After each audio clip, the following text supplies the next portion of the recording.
Hello and welcome to a special edition of The Big Picture. We are here today in Chennai, the capital of Tamil Nadu, where the elections to the State Assembly is scheduled on May 16th. Today was the last day of filing nominations for the candidates. It's a one-phase election, as you have all known. This is going to be a very fascinating contest. After a long time, it's more than 25 years in fact, that Tamil Nadu has seen in every election a new government coming into power. Once it is DMK and then it is ADMK. This has been happening for the last 25 years. Whether this is going to be the trend again this year, or is the trend going to change? That is the big question here. There are also many other factors which have come into play in these elections. We will discuss all these factors and what are the issues which are there in these elections. To discuss that, I have with me a very eminent panel of guests, all veterans in the politics of Tamil Nadu. I have with me Maalan, a veteran journalist who has been in both television and print. I have with me Raveenthran Thuraiswamy, a lawyer and a political analyst. I have Mr. T.K.S. Elangovan, a former DMK MP, and Vijayashankar, the Frontline editor, and also Noor Mohammed, who was a former CPI-M MLA. Welcome to all of you. Mr. Maalan, coming to you first. So is this going to, the big question in this election? What is this the big question, whether we are going to see the same trend happen as we have seen the turnstile kind of governments which we have seen in the past, in the last 25 years or more, or is there a chance of that trend breaking this time? As you said, that has been the history, but it appears this time the history will be changed. Probably for the first time after 25 years, we may see a government that gets re-elected again. But this election, as you said, is an election of a different sort. One of the reasons is Tamil Nadu is facing a multipolar contest this time, and it is not easy to predict how and to what an extent the votes will get fragmented. And from the another point of view, the anti-incumbency is not as perceptible as it is reflected in the media. All the opinion polls that have been conducted so far have predicted the return back of the government, which I presume the anti-incumbency may be there, but not strong enough to trounce the government. Okay, that's interesting. I'm sure, Mr. Elangovan, you will have a different opinion from what Mr. Maalan has. You need to. I do okay, have a different and opinion. why do you think that this government will face the same kind of trend which has been happening? Because from what, as Mr. Maalan rightly points out, many of the opinion polls have indicated that. Second thing is that this government is seen as a government which has performed, which has created a lot of new things in especially social justice programs, social welfare programs. So how is it that why does DMK think that it can come back to power?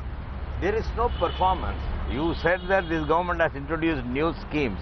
I have not seen any tangible new scheme by this government.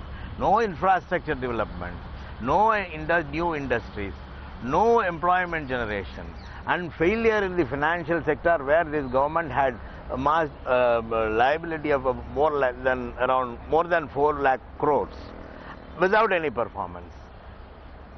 Corruption is at its peak. Secondly, none of the agitating masses, people who had elected this government, were dealt by this government in a proper way. That the agitating masses were dealt with by the police forces and not the government representatives going and meeting them, talking to them, finding out what their demand is and trying to pacify them. None of the agitations which was held in this state against this government was responded by the government and its representatives. People are all angry. That anger will be explicit on the day of polls. Angry will be explicit. Mr. Noor Mohammed, you belong to a left party, the CPI-M. Yeah. You are in a separate, alliance with other parties, with three, four other parties. Mr. Maalan is pointing out the fragmentation of votes, which may help actually the ruling party. Was this fragmentation unavoidable? My opinion is there is a willingness among the people to have a change, not a change from ADMK regime. They want a better change.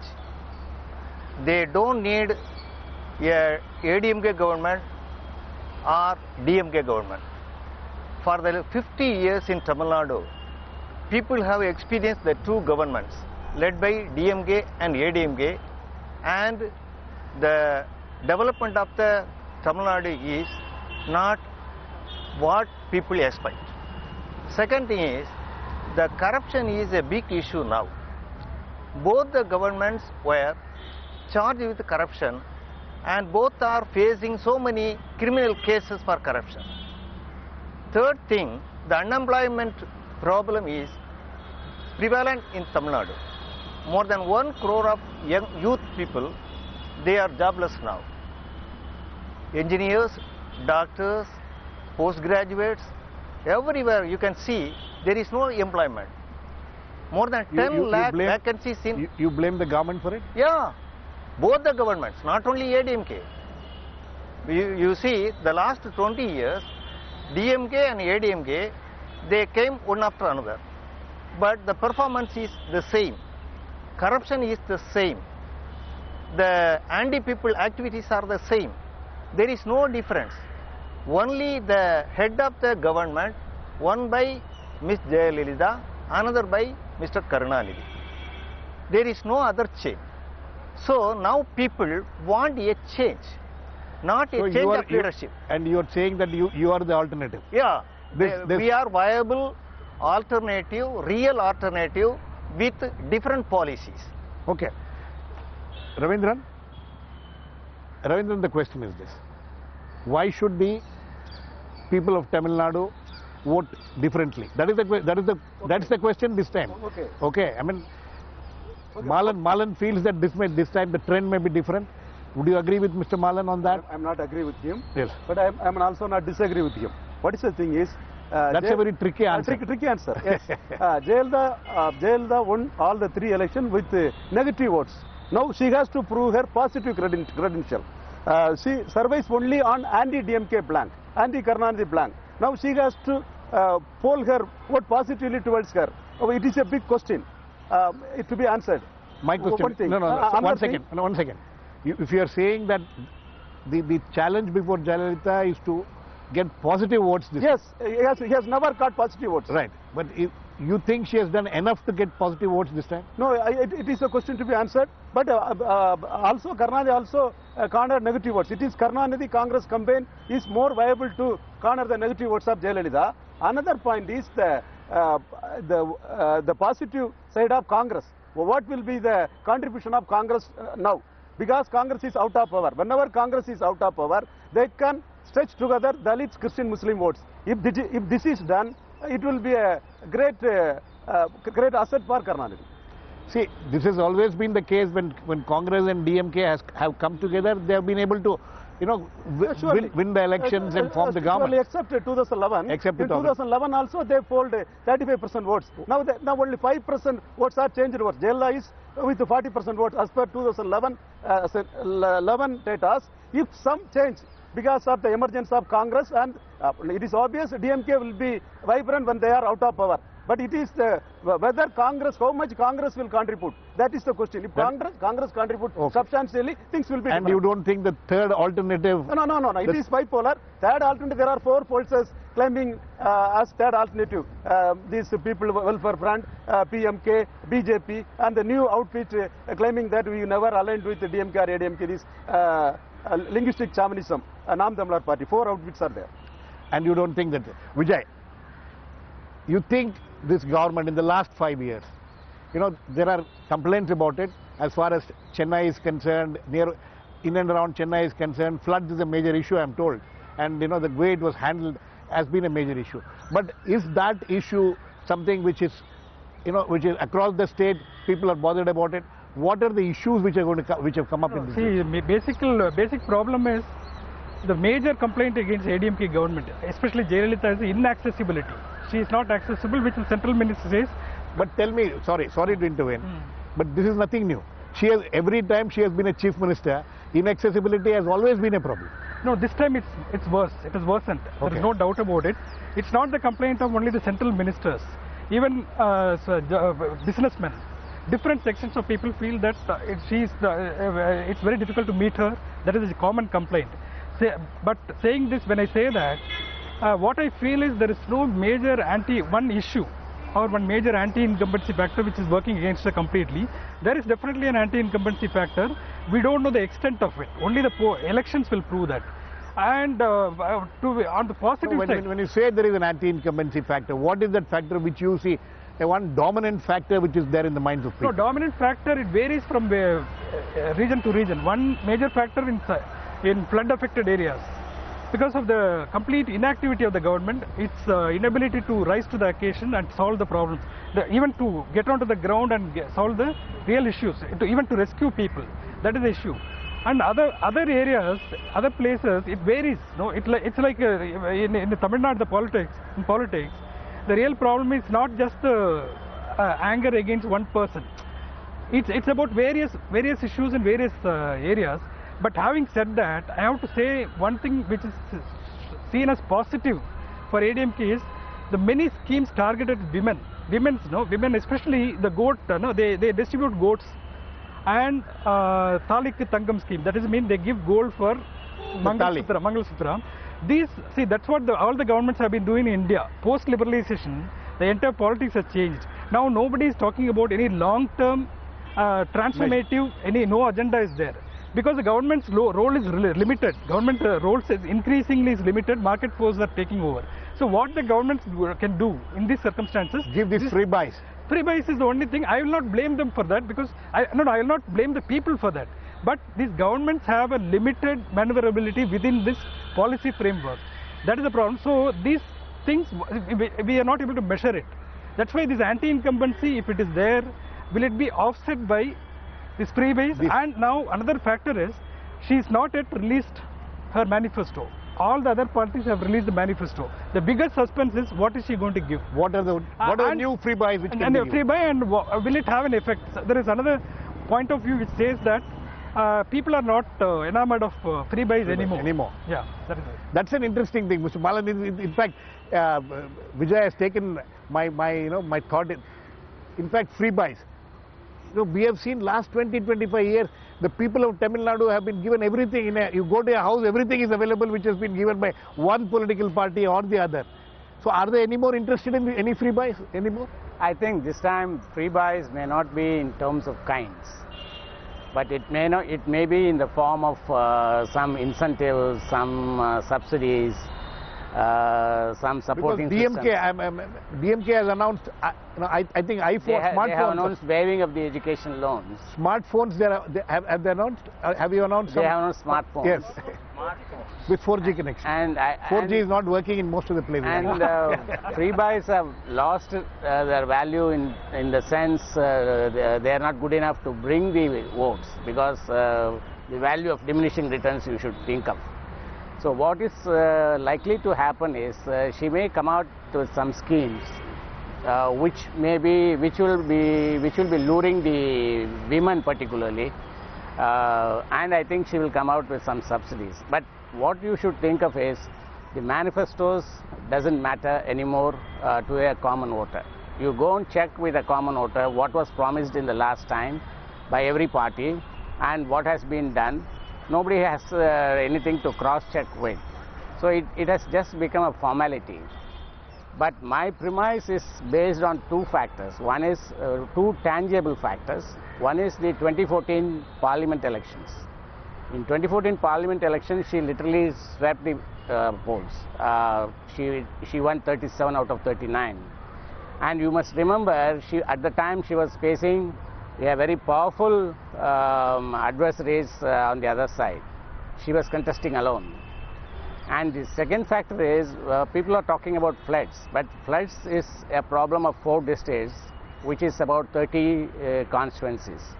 Even assuming that she is losing out in all the 30 constituencies, that will not make a big difference. No, okay. The other important factor which Vijay mentioned, and I have been hearing this from other people also, as one of the major issues in the minds of people about inaccessibility. How much does this inaccessibility affect the minds of the voter? Inaccessibility is a matter of subjective opinion. The union ministers, Mr. Venkaiah Naidu and Ms. Nirmala Sitharaman, have said she was accessible to them. And some other people have said she is not accessible to them. So probably she is choosing who she should meet and not. And I think it's absolutely a subjective issue and not an universal issue. Okay. No, the accessibility is not only for the people. See, press is completely cut off. The press has been cut off from the last 25 years. No, I would like to point out something very interesting. Even for her own party men, it's very difficult to meet her. That's what I hear. Only some people have direct access to her. Even when you visit the garden residence, Poet's garden residence, that's what they say. She doesn't come in person. The media has no access to her is evident in the panel only, because we tried our level best to get somebody from the ADMK. We have not been able to find any spokesman of the DMK to come and join us in the panel. The inaccessibility factor is always there. Mr. Elangovan, is that one of the issues which you can talk about? Because the fact is that as far as DMK is concerned, among the people, who is your chief minister candidate? Again, Mr. Karunanidhi is 93 years old. How can you have a 93-year-old man to be your chief minister candidate? Isn't that a major issue? It's not an issue. People like him. People is going to vote for him. It is a choice of the people that he is the he will be the chief minister. It is not we wish, but the people choose him. That's a different issue. Talking about inaccessibility, it is not, we don't mean that the chief minister must be accessible to everybody. But a government has a collective responsibility. Without the chief minister's approval, even the other ministers are not non-active. They don't go to the people, they don't meet the people, they don't respond to the demands of the people. A total silence. That is, as far as the other ministers are concerned, I can understand. Yes. But tell me, for a common man, how much accessibility of the chief minister is important? It is not I don't mean that chief minister should be accessible on all issues. Kalaignar did. He was always accessible. Daily he meets 100 people. What I say is, the government, inaccessibility to the government, of the government to the common man. That is the question. Okay. Who could go to the government and represent their cause and get it redeemed? Absolutely, fine. But as far as the DMK is concerned, what is your major issue? What is it that, you said that governance, there's been lack of governance. Yes. But Raveenthran is talking about some of the schemes which has actually benefited the people. Some of the schemes, all the Amma schemes which have come up have benefited the people. How are you going to counter that? They are not, see, they are schemes, freebies and schemes. Okay, I accept. But that does not carry Tamil Nadu forward. We had brought in industries to the state. In fact, between 96 and 2001, they may claim that we have not done anything. Tamil Nadu was called the Detroit of India. All those industries were brought during the DMK period. Between 2006 and 2011, we had so many industries, the Samsung, the Nokia, so many industries, and employment creation was always there, and it was a continuous process. Now, half of the engineering colleges were to have to close down or reduce the enrollment because engineers coming out of their after education is out of job, no job for them. So there is no tangible development in the state. They may give free buys, they may give some incentives. You are also giving free buys. We are giving, but at the same time we are not compromising on development. That is the difference. That is what I mean. Most of the roads in the state, most of the bridges, most of the infrastructure in the state was done by built during the DMK period alone. Mr. Maalan, would you agree with that? No, I will not. See, if you go through the government statistics, Tamil Nadu, as per the GSDP, Tamil Nadu is the second largest state. It has overtaken Uttar Pradesh and next to Maharashtra. That has happened in the last 5 years. And GSDP will not go just by wishing it. We have to work for it. And that has happened, and this is the government statistics I am quoting. And there are records in parliament debates. The union ministers have agreed, have commented on the state schemes, and they have appreciated it. And if that is the case, my question is, how people voted for her in 2014? 2014 was not far off. It's literally 2 years. And it was okay for 3 years, and I see trying to say it was not okay in the last 2 years. So Okay. it's presumption. I can reply to that Yeah, question. please respond. 2014 anti-Jayalalitha votes were 52%. But it was divided among... It is divided the now also. I will tell you. I will It tell is you. I'll divided tell you. now Yes, also. yes. I'll explain. Divided among the DMK and the BJP front, where Modi wave was there. And secondly, most of the parties now contesting alone, the PMK, the MDMK, the DMDK, the BJP, were all together. Now this front is broken. And the anti-incumbency is going to help only the the party which has performed in the past. Mr. Noor Mohammed, would you respond to that? Yes, freebies will not work. That is my opinion. Because the freebies were given only to a small section of the people throughout Tamil Nadu when the population of the Tamil Nadu is concerned. Sir, in the last 20 years, Yeah. both parties have Yeah, run this both are government, giving freebies. and both parties have given freebies. freebies to everybody. Yeah. And the whole of Tamil Nadu, if you go to a village, I have been to some villages, every house has, a TV, a fridge, a washing machine, But grinder. But that is, my opinion is there are so many other issues which are vital as far as Tamil Nadu people are concerned.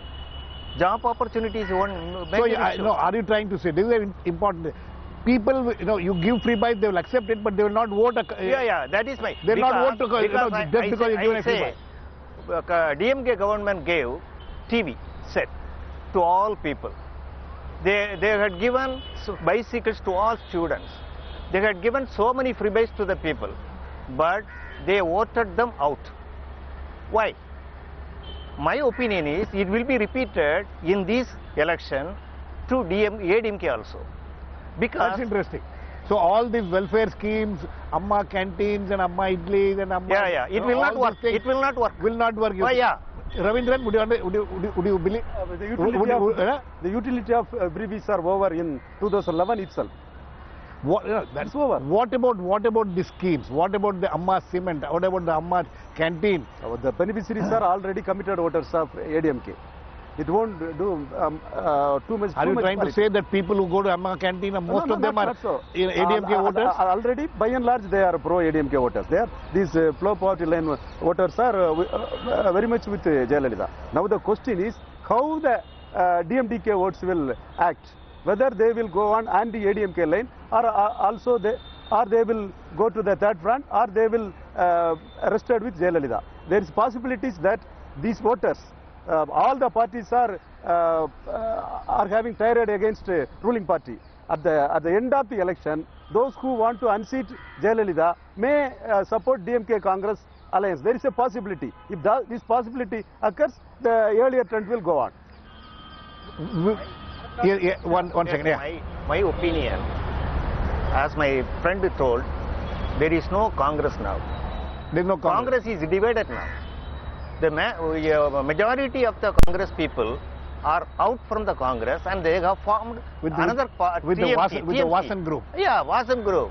In most of the districts, when you go to the people, you can find that Congress is a divided house. Okay. Congress is still... One second. I'll come back. When you talk about Amma canteens, you Right. should remember food has been an issue in Tamil Nadu since 1967. 1967 elections, DMK promised rice, 3 measures of rice at ₹1. And starting from there, then the midday meals, the famous midday when meals. MGR came, the midday meals came, and DMK enriched the midday meals with eggs. And later on, DMK announced 1 kg rice for ₹2, and subsequently it was brought to ₹1. Then it became free. So with you are saying that it will work. No, yeah, Food it will always work. Food is a consistent factor in electoral history of Tamil Nadu. Okay. No, I agree with him in the sense, look at the DMK's manifesto. They are not going to discontinue Amma canteen. It will be called Anna canteen. That's the one thing. What Mr. Maalan said is right. When it comes to this food, no, there is 5 rupees. Within 5 rupees or within 10 rupees, you can finish your entire meal for the entire day. This kind of freebie, I think, will have a long-lasting effect. But having said that, freebies will not win the next election for you. It's like having eaten your salt. I don't want to betray you. Yeah. That sentiment is there. Even for people who take money, bribe. The voters are bribe. It's a very cash. See the logic behind this. See, for rural poor, there are quite a few schemes like MREGA kind of things. For the urban poor, there is no scheme. And Tamil Nadu is one of these states which is getting urbanized very fast. Absolutely. And a lot of migrant laborers are here. Yeah. Right. And they are also getting said, it is only these people who eat in the Amma canteen, they're all ADMK supporters. Okay. That means they are going to retain those votes. Okay. That's what I feel. Is the MDMK factor, the Vijayashankar factor, going to be crucial here? See, it's very, very dicey. It's going to be a cephalogist nightmare. That's what I think. To be very honest, we get a lot of information from inside the parties, both parties, major Dravidian parties. Both are not very sure. They are jittery. This untested factor is in the fray. That's going to be very difficult because this alliance, it contains 6 parties and their combined vote share. We cannot go by vote share alone, but the combined vote share comes to about 18%. It may not immediately translate into the entire 18% will not go to them. But if people are looking for, we don't know, that is also to be tested because the memory of DMK rule is not very, it's not very far. 2011, what happened? Okay. No? So will they really shift completely to DMK? That's going to be a very, very difficult question to answer. Even cephalogists, this time it's going to be very, very difficult because we don't know which way it will go. Anyway, cephalogists have been going wrong in almost every election. Their campaign strength is below 12, not 18. Okay. Sir, the mood of the new voters. There are considerable section of new voters. All are youth. They are not behind the freebies. They are not behind ADMK or DMK. They want a change. Corruption-free government, good governance. Okay. I will just add one point. See, DMK, ADMK, the new generation has come. That's true. See, generally there is a study saying that new generation voters go by the traditional voting pattern. Yeah. But this time I see a difference. Okay. I think can be my opinion, they will prefer people's preference. Okay. Vijayashankar factor can be summed up in one line. Vijayashankar was a great entertainer on the screen, and now he is a great entertainer off the screen too. Okay. I think on that note, we'll have to end. We'll wait and watch for what will happen. But it's going to be a fascinating election. This is not, as most people have said on the panel also, this is going to be a very interesting election. Maybe there may be a change in the trend, maybe not. We'll have to wait and watch what the people of Tamil Nadu will do. Anyway, thanks to all my guests who have been here. We'll wait and watch what will happen in Tamil Nadu. Thanks. Please keep watching. We'll come back with another issue in the big picture same time tomorrow.